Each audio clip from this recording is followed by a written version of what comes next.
You're listening to the Talent Therapy Podcast. Here, you'll find discussions around recruiting trends and best practices with talent acquisition leaders in the biotechnology and pharmaceutical industries so that you and your team are informed and up to date in an ever-evolving space. And now, here's your host, Chris Tamburini. Hello, everybody. Welcome to today's edition of the Talent Therapy Podcast. I'm your host, Chris Tamburini. Today, we have a special guest, Kori. She comes to us with over a decade of recruiting and talent acquisition experience and has progressed her way through corporate and VC recruiting. And so I'll let Kori give herself an introduction. Thanks, Chris. Great to be here. I could describe myself in a few different ways. My role today is really being a connector of people and talent, a matchmaker for founders in our early teams that they need to build. And the new thing for me in this role is the HR leader that you didn't know that you needed this early at the seed stage. Been in biotech and life sciences for well over 15 years. I've been an operator. I've worked in big pharma.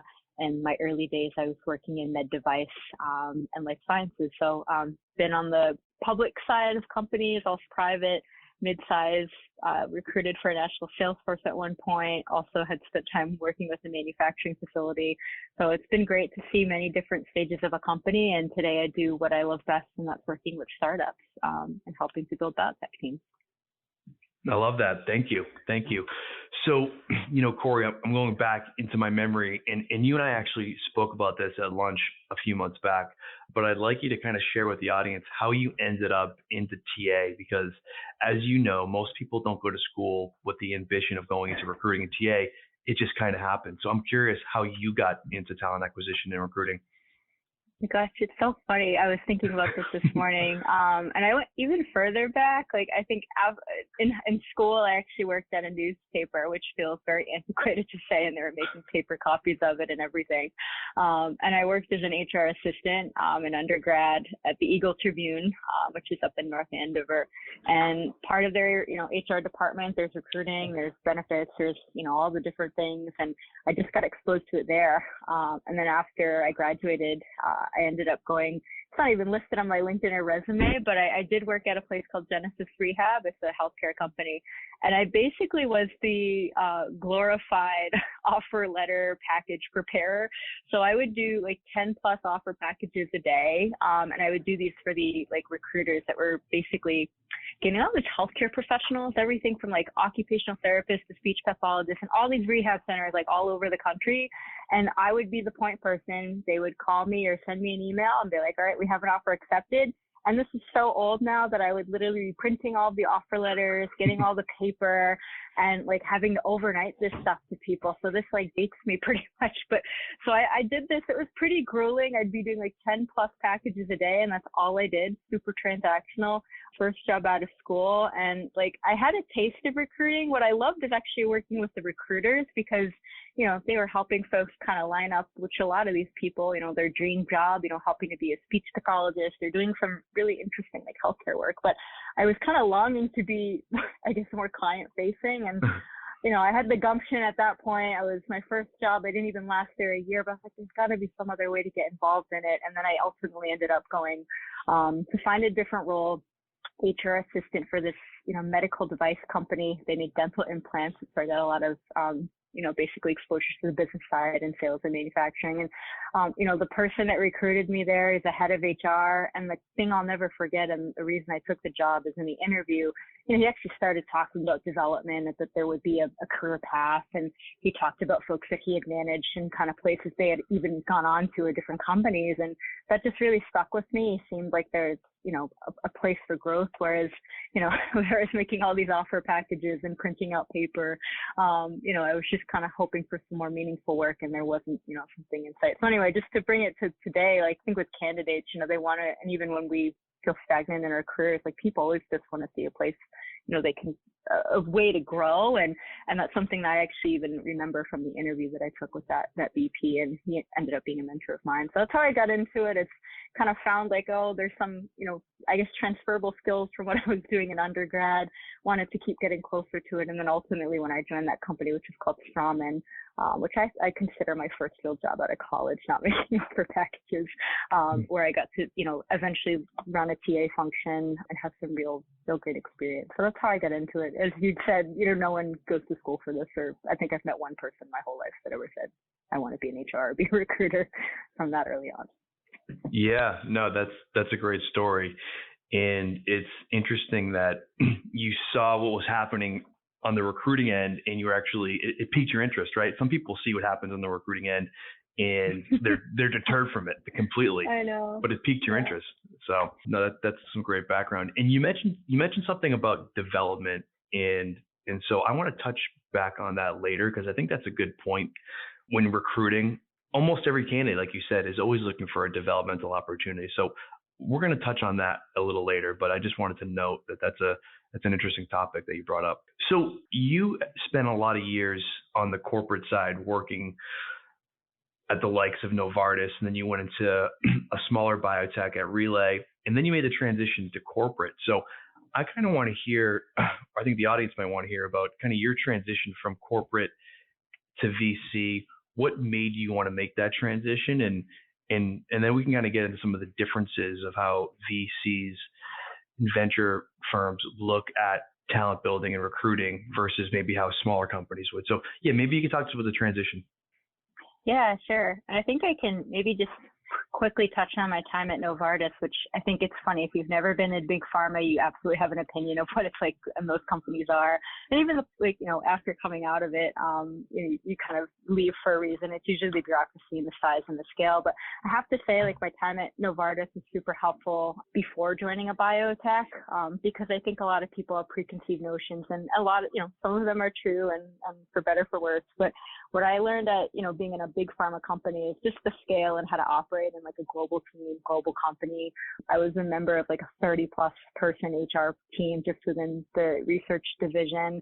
And I also did a stint in recruiting there, which for anyone if you're an HR person and you've worked in a big organization like that, one of the benefits is everyone does have their swim lane, and you kind of have your own remit and scope, and you don't have to do a million things. You can get pretty focused. But I remember we were going through an immuno-oncology build back at, Novartis a while ago when I was there, and we couldn't even hire recruiters fast enough as we were trying to hire scientists. So they asked me, they knew I had done recruiting before, and if I could kind of pinch hit or kind of fill in. So I actually got to do recruiting in a big place like that. It's totally different than being at a small place.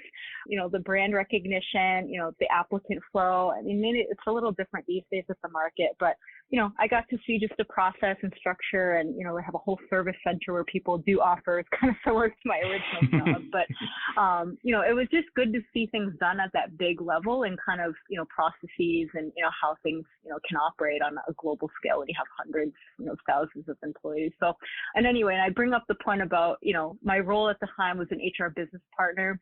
And if you realize all the different, types of HR people you can be, and to your point, sometimes people get deterred about recruiting. I think I've run into a lot of folks. It's just maybe not for them, or something they want to, grow out of. But I always loved it, and I had no ego about going back to it. So I think that's just one thing related to development. For me, the reason my role has been broad, and I'll get to it, the reason I got to go to VC eventually and go to small companies is just not having an ego about, what's the question or the task at hand, and seeing it just as an opportunity. Whereas, I think a lot of folks in bigger places, and especially just to get really specific with HR, want to work themselves up to, being a business partner, a director, executive director, et cetera. But for me, I was interested in those things, but I also knew hey, we're trying to build out this whole immuno-oncology department. What's really important? I've got the skills. It would be a shame for me not to use them. So I got to moonlight and do that, get exposure to recruiting in a big company, and then eventually I got recruited to go to a smaller place. I don't know. I think for me, the reason I went to a smaller company, I was just kind of walking to work one day, and I was thinking, man, I could probably work at Novartis for another 5 years. And I just started to think about that. Oh, do I really want to do that? And I wasn't sure. So then I just started, having some career conversations with folks. And before I knew it, I ended up at Relay Therapeutics. The way I got there, I think one is just from an HR perspective. When I interviewed with the CEO, who's still the CEO there today, I could really tell that he saw HR as a partner. And, you can, I think the HR folks listening can tell when someone is giving you lip service or when they really mean it.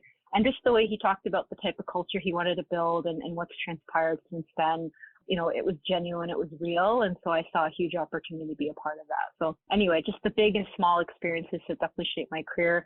Had a great stint at Relay. I joined them at Series B. I think I was about the 40th person at the time. Today, they've gone public, have a couple assets in the clinic, and, are continuing to grow. Have acquired a company. I think they have nearly 300 people today. So it's been awesome. That's not the typical story. I think a lot of companies, unfortunately, don't have that success or things fail. So anyway, for me, I'm super proud of being part of that chapter. And then what happened, to your point, is just the VC opportunity.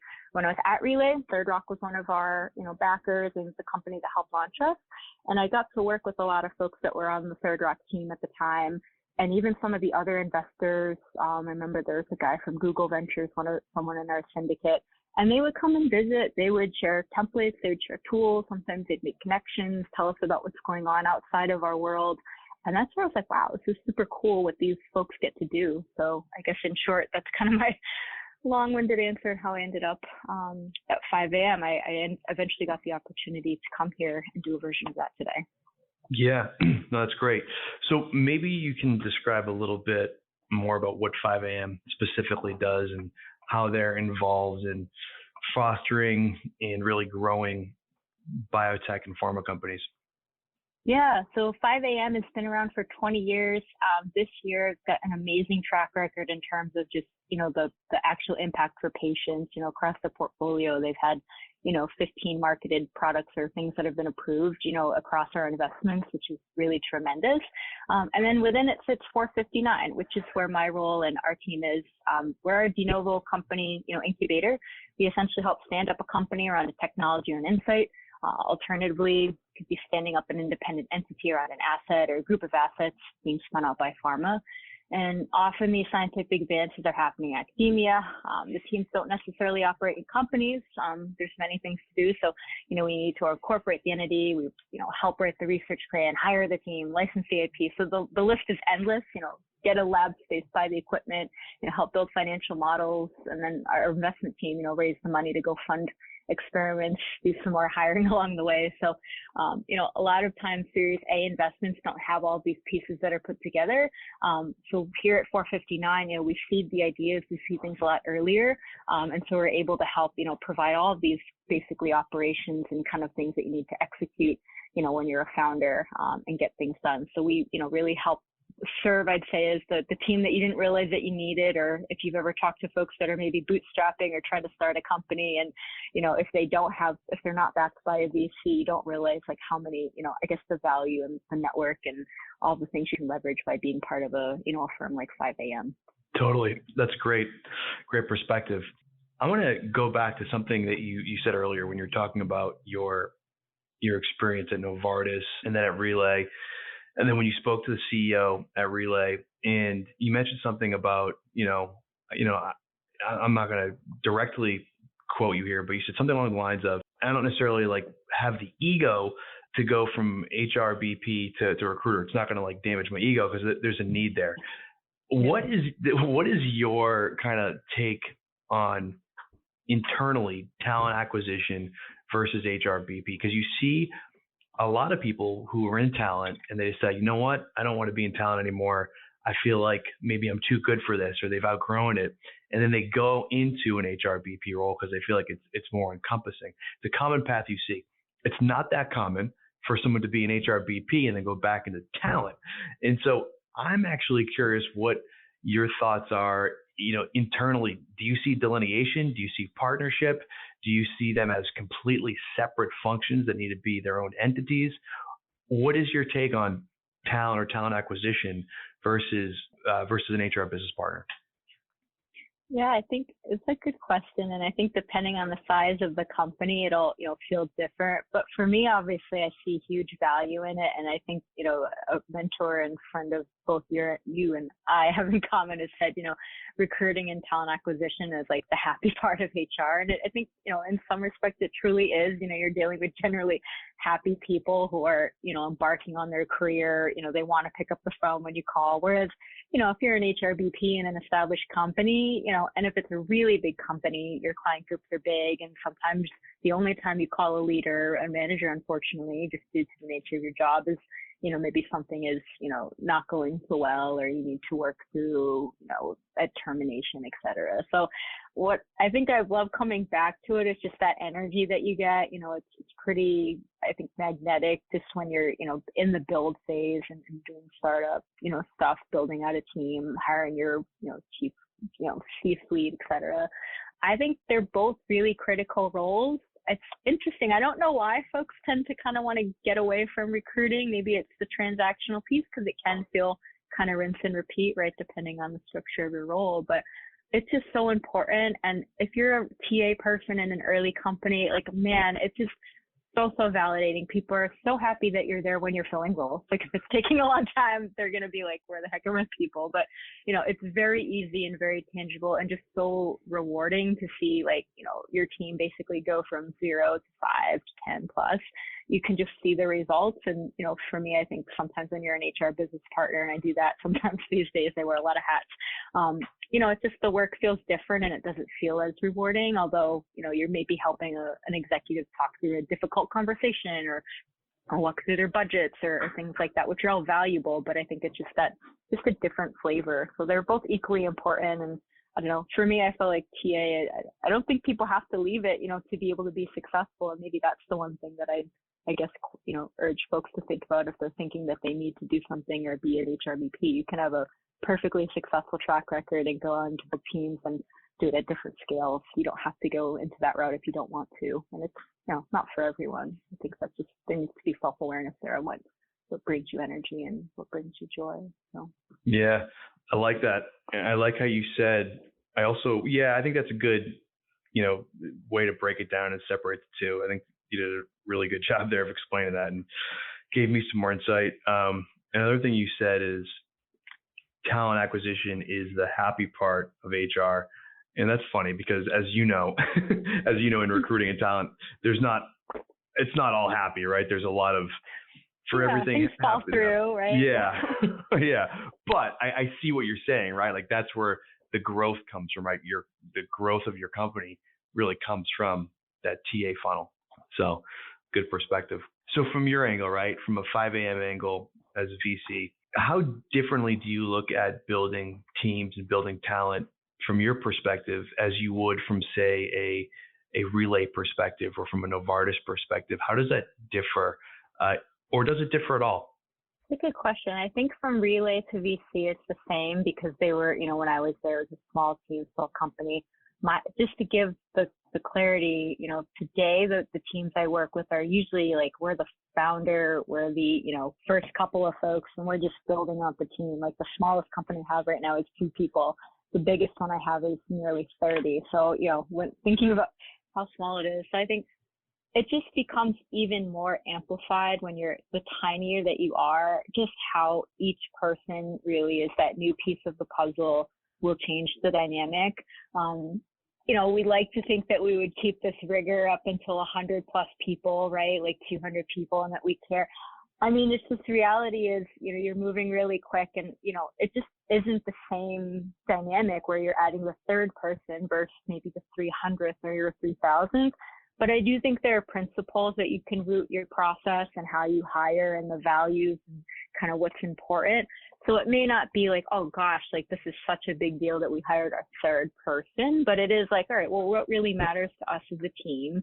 And we're going to make sure that, even when we do hit 3,000 people or 30 people, whatever, that we're still sticking to the same principles. So I think maybe just how big of a deal it feels is going to be different. But to me, even if you're hiring at a big company or a big team, or you're hiring, the early founding folks, you still have to really care about, and stick to the principles of what's important to you. All right. Thank you for that. So I promised I was going to get back to the development piece. So when you're building out an early portfolio company, like you said, you're really working with founders and really high level executives. How important is development to those individuals versus an individual that comes in with maybe, the 10 years experience and is looking for a promotion to a senior director or a VP? Do you see a difference there in the level of importance in development versus an executive or founder versus more of a managerial or leadership level hire?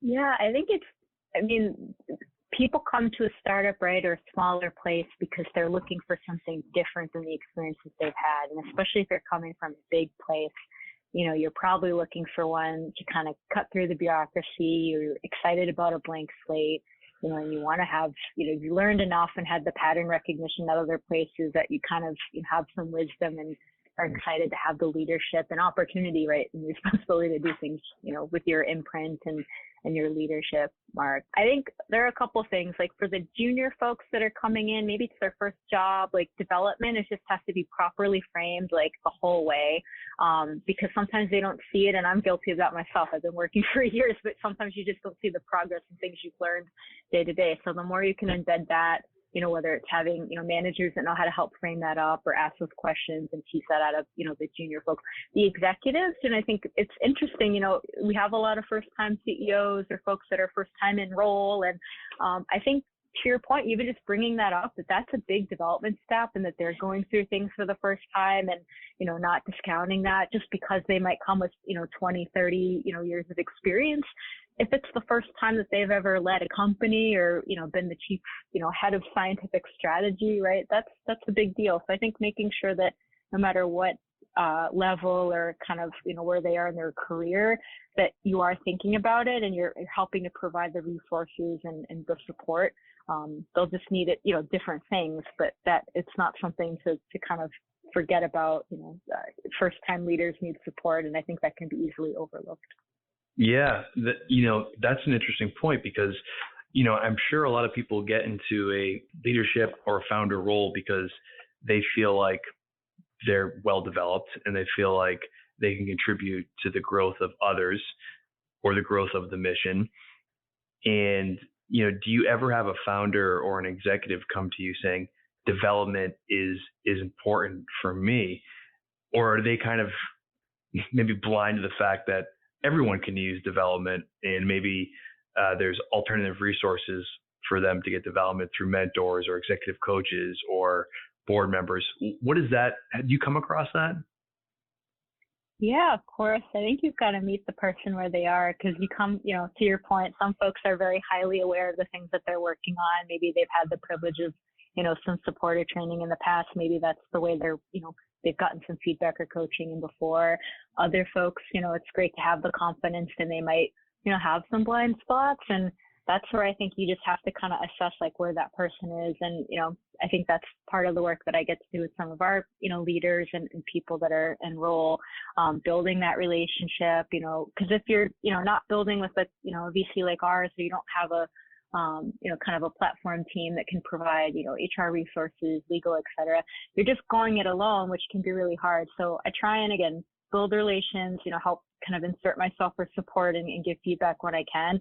And if founders are, or leaders are open to it, which typically they are, after you build some trust with them, to help kind of, either make suggestions or, make some referrals or connections. And it could be a combination. Maybe it's just talking to another person who's been a first-time CEO before, and that could be valuable, right? It doesn't have to be something super fancy or an executive coach, which also could be the solution. So I think the best thing is just to kind of assess, meet the person where they are, and then be able to figure out a solution. It doesn't always have to be super expensive, which is another thing that I think startups think that they have to do, the bigger programs or have all this cash, and they typically don't at that stage. But it could be just making the right connection to someone that could be a good mentor or sounding board for someone.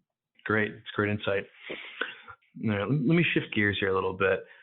So I think we've done a nice job of talking about some of the higher level challenges and processes. When it comes to recruiting, right? So I don't know how much you're in the recruiting seat at this stage, but I know you're involved in it heavily. I just don't know how much you're involved. So let me rephrase.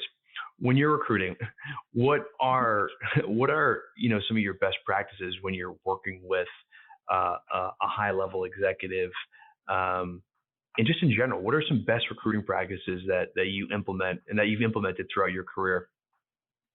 That's a good question. I think one, just in terms of process or how to operate, when you work with startup folks and a lot of them come to a small place is because they wanted to escape, right? Like they had the 10-step process to get something approved and all these different things. And they just want to be able to go fast, right? And get things done. For me, it's all about adding some structure with purpose. And a phrase that I say a lot is like the devil is in the details. So it's like, all right, we just have to be super clear in how we're going to operate.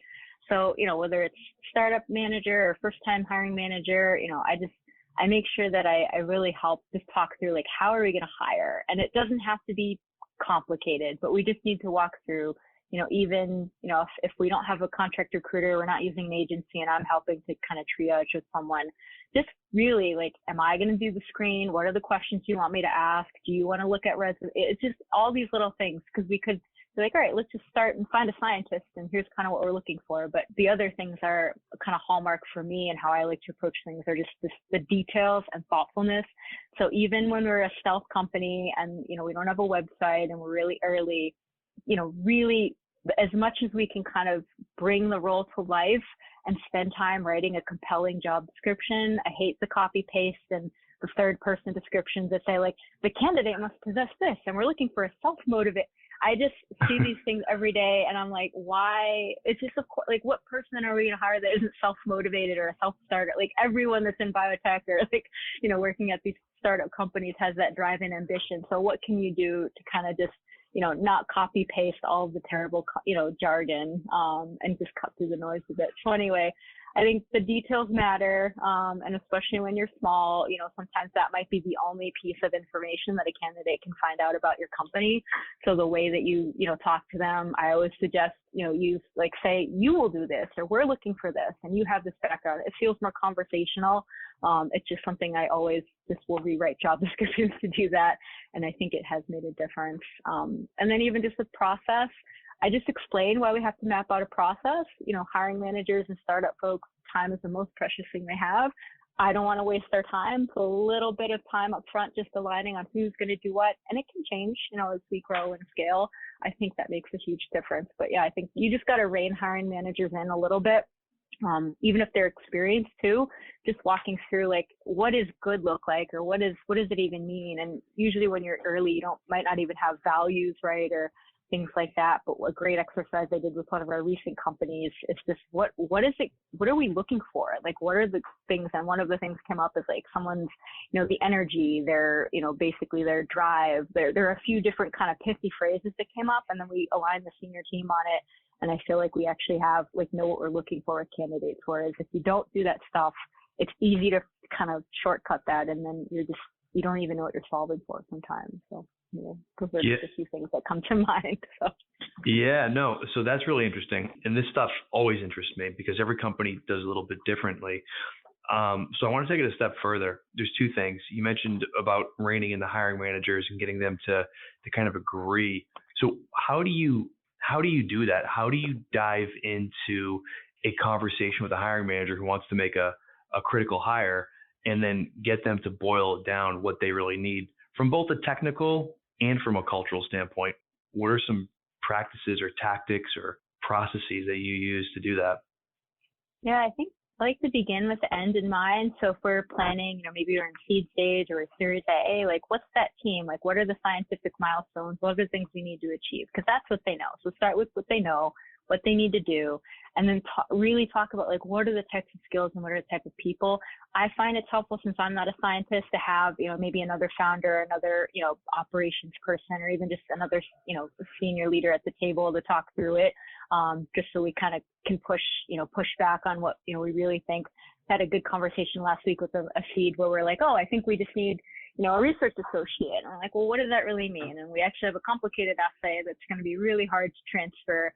We need someone really senior. So I think just being open about having a little bit of a debate on like, do you really need this? And like, what's the work? So like, what are you solving for? So I think that's the thing where it takes a little time. And the other thing is sometimes you go out to the market, you have the job description, everything looks polished and you're ready to go. And then, through the process, I think this happens more at the senior level. A founder has something in mind for the profile of a CSO or, maybe a COO. And then as you meet people, and you've probably seen this happen with clients, they actually realize, oh, I actually want more of this type of person. So sometimes you have to go through the process too and just, let founders, kind of experience and kind of see if I'm saying I want, a founder with a really or a CSO with a super technical background and really deep and, well, let's talk to folks that are really like that. And does that match up with what we're trying to achieve? So there's a little bit of planning, good debate, and sometimes they just have to go through the process and meet some people that also help them figure out what they want. Hopefully that you spend less time doing that since your time's precious, but I think sometimes you have to be okay with that. It's just part of the process, right, to finding your next hire. Yeah. So what you're saying is it's not a perfect process and it's not an exact science. Yeah, not by any means. You're working with people, right, that are super complex, and then, it's hard because there is the ambiguity, I think, that can be uncomfortable. But I think it's a little bit of experimentation and really getting to know the folks, and does that line up with what we need? I can appreciate that. So we work in a very technical, scientific field. So whenever we're hiring, or whether if I'm working with a client to find a hire, or you're working with one of your founders or hiring managers to find a particular hire, there's a huge technical and a scientific accomplishments component for each one of those jobs, right? But we also know that because hiring is dynamic, a huge piece to that hire is how is this person's style? How do they work with others? What do they bring from a cultural perspective? What do they bring from a leadership perspective? What do they bring from how are they showing up to work? What would you say is more important, right? Because both are very important, but how do you see it being broken down amongst the hires that you've made and that you're making? So you're talking about someone having maybe the technical brilliance and know-how, but there's also the other part of, part of a person, right? It's how they operate and how they interact with folks and kind of how those different facets are weighted. Yeah, exactly. I mean, I think in the perfect world, you've got both, but of course, people are people and some are going to have a stronger bias, right? They've got maybe the technical skills and the know-how. I honestly think, hiring for the potential and at least just having they don't have to be super polished in terms of leadership but if they've got, I think, a growth mindset and self-awareness, and maybe there are some things that they, whether it's their presentation style or, whatever, but as long as they have the ability to be self-aware and they've got, some ability to have that growth mindset. And what I mean by that is, be able to actually, accept and hear feedback, act upon it. Can give me some examples from the past where someone did give them, some critical feedback, and, whether they, what they thought of it, what they did with it could be nothing, but at least that they'd reflected on it and can actually do a couple of those. I think that's super helpful. So for us, it's I think the bar is, right, that you're scientifically brilliant. We're in a really great, and privileged area. It's a bubble, right, that everyone has these amazing backgrounds and a lot to contribute scientifically. But the number one thing, with especially small teams, if you don't know how to be a team player, and, it sounds kind of a tired phrase, but be collaborative and be able to, work, together, I'd say at least somewhat harmoniously, it's going to be impossible for you to get things done. And I've been in organizations, that I've worked at, where, you have to make hard decisions. And if someone can't do both of those things, even, maybe help, support, and try, even if you're the brightest person in the room scientifically or whatever domain you're in, if you can't operate with other folks and, be able to collaborate and work as a team, because drug discovery and all what we're doing at the end of the day is very team oriented. It's just going to be super, super hard to operate. So we definitely, I'd say do a lot of, put a premium on that. And especially for the small teams, to your point earlier about, what are you looking for, either when you're in a large place or a small place. But the ability just to kind of interact and add something, culturally, and be able to align to the values of the team, it's just something that is very, very important. Yeah, I love that. I mean, in a lot of ways, building a company is like building a football team or a basketball team or a baseball team, in that if you have, like you said, a true collaborative team player who happens to be very talented or technically or scientifically gifted, they can really elevate the performance of those around them. And then if those around them are also team players, it just kind of is this like self-feeding loop that continues to grow the progress and the momentum of the team. And so, yeah, it is interesting because, I can see how a lot of people who are really talented might just want to focus on their accomplishments and what they can do. But if they're able to collaborate and share and challenge and elevate those around them, well then, man, that's an ideal person.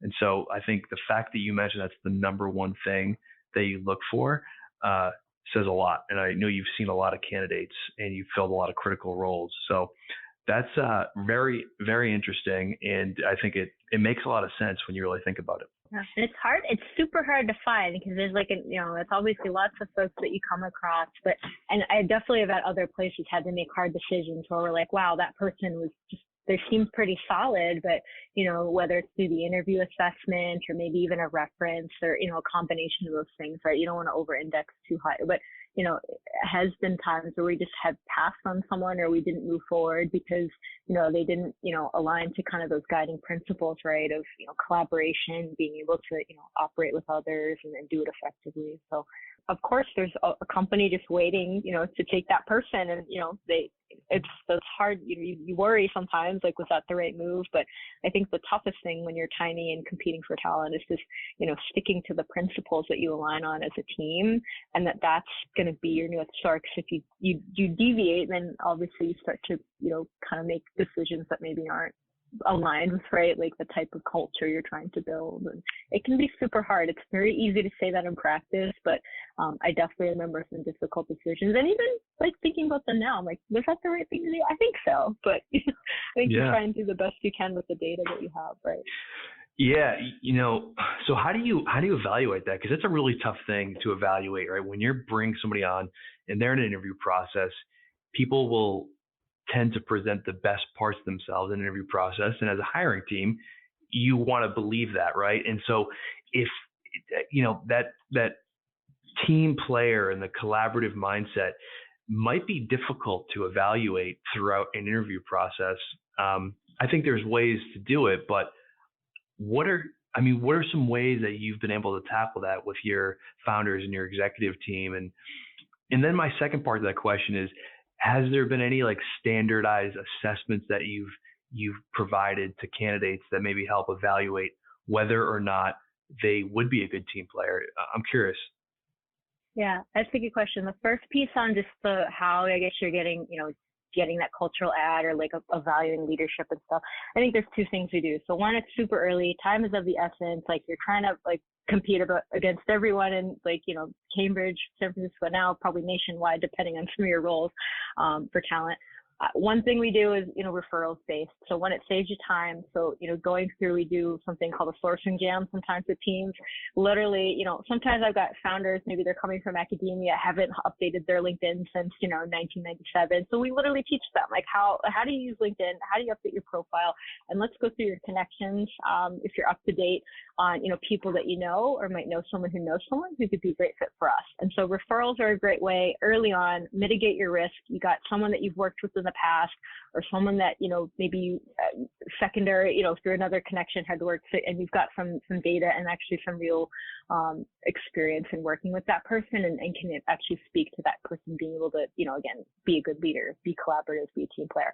The other thing is just to balance referrals versus, actually having that be the only way you hire, which is what I never like to do, because you end up with a really, unfortunately, homogenous team, which is not what you want. It can be extremely hard to undo, even for years and years, to be honest. So I think the other thing is just to your point, getting good at interviewing and asking, open-ended questions.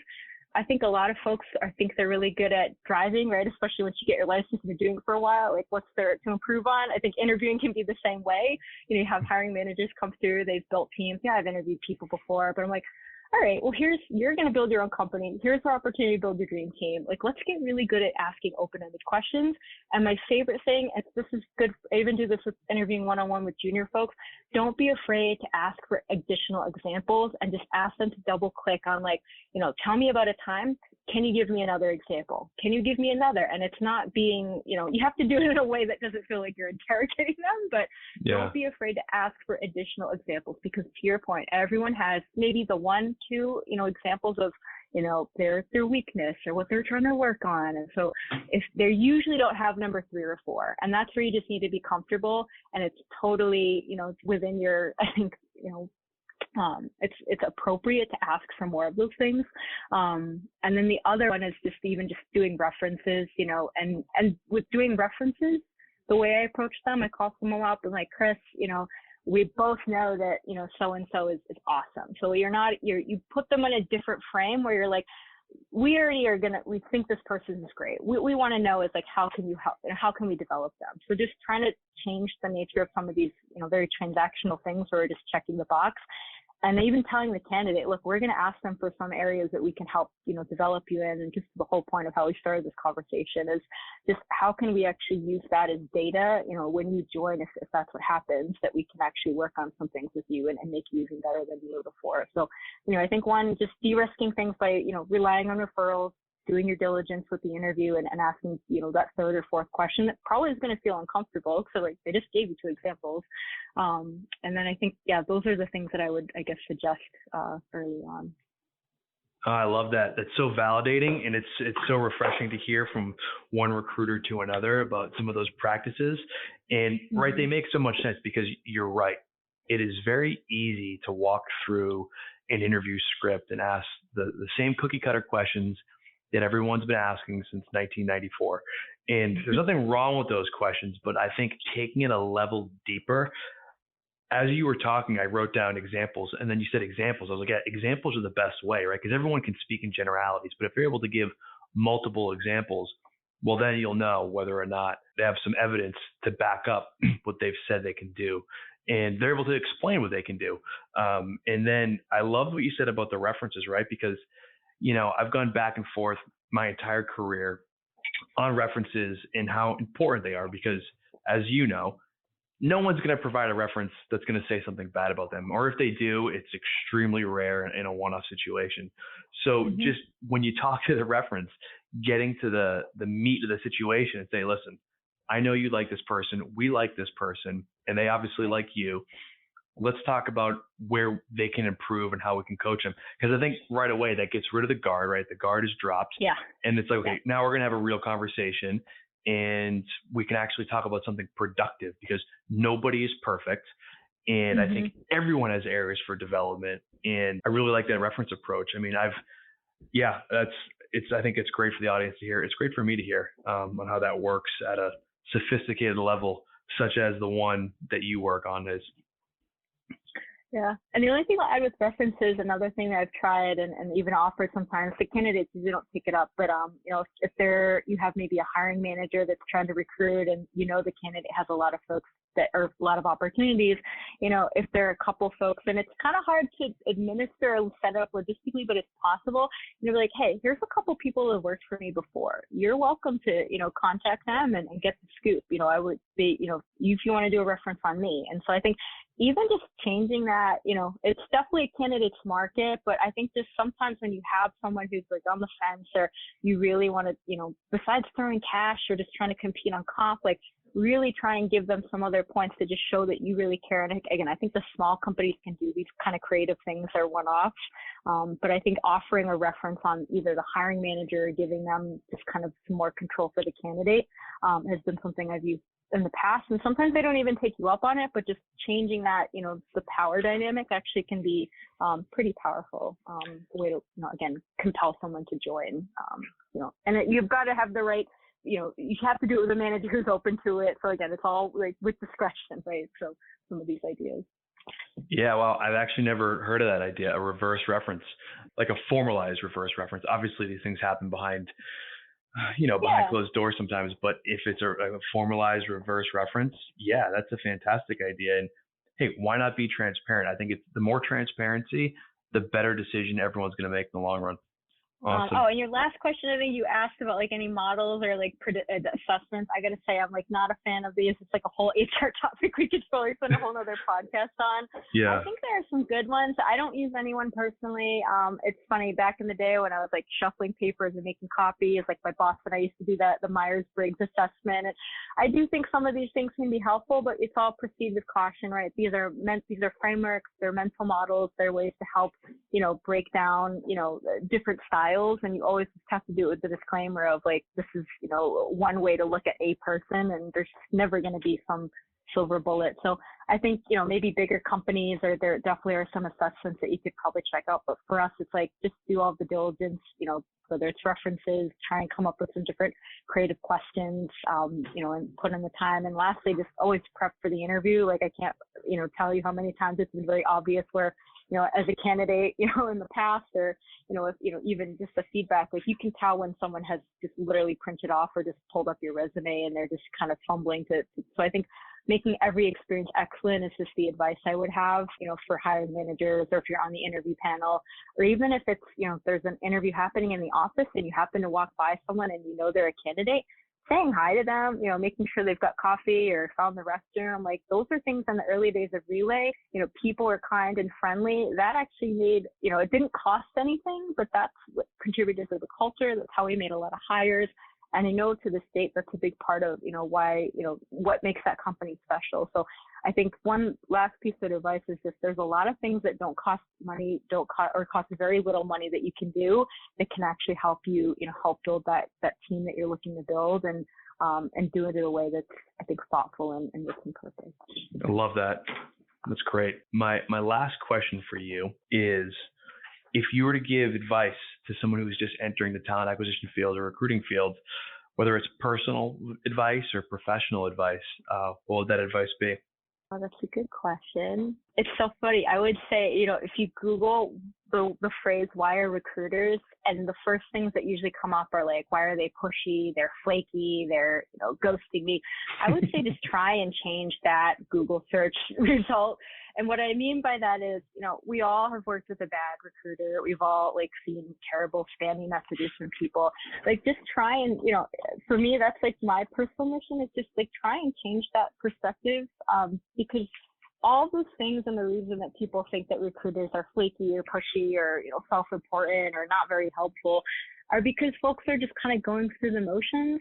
The reason I fell in love with talent and recruiting is just you really, and I think, it's clear from this conversation, like you love it too, is just really getting to know people, know their story, and then match them up with a great opportunity, and just being in it for like the right reasons, I guess. So I think if those things bring you joy, just thinking about, how you can really make a difference in someone's life, a career is a huge deal. And I think taking it with that much, seriousness, I think to me, it's pretty humbling, the thing that we get to do on a daily basis is talk to folks about, how they want to spend their time, how they want to spend, majority of their lives. And when you think about like that, you're not going to come off with some of those terrible search results. So for me, it's like, how do you make every, experience excellent? And how do you, make that person better off for having interacted with you would be the advice that I have. I love that. Wow. That was really good. So that's it. That's all we have for today, unless there's anything else you want to cover, Kori. No, it's been a ton of fun. I love geeking out about this stuff, so I'm glad that, happy to have been a guest. And, if anyone ever wants to follow up with me, I like to be generous with my time and be helpful. So feel free to reach out to me on LinkedIn, or if you have questions, I'm happy to be a resource. I believe in the community, and a lot of people have been generous to me with time, and even sometimes kind of cold emails and messages I've had to folks. So I'm happy to pay it forward if I can be helpful to anyone listening. Absolutely. You've been more than generous with your time today and with me in general, and you've provided a wealth of knowledge here in this last hour or so. So I want to thank you for joining, and that's it for today. Thanks, Chris. Thanks, Kori. Thank you for listening to this episode of the Talent Therapy Podcast with Chris Tamburini. This show is for entertainment purposes only and is copywritten by Rana and Vance, LLC.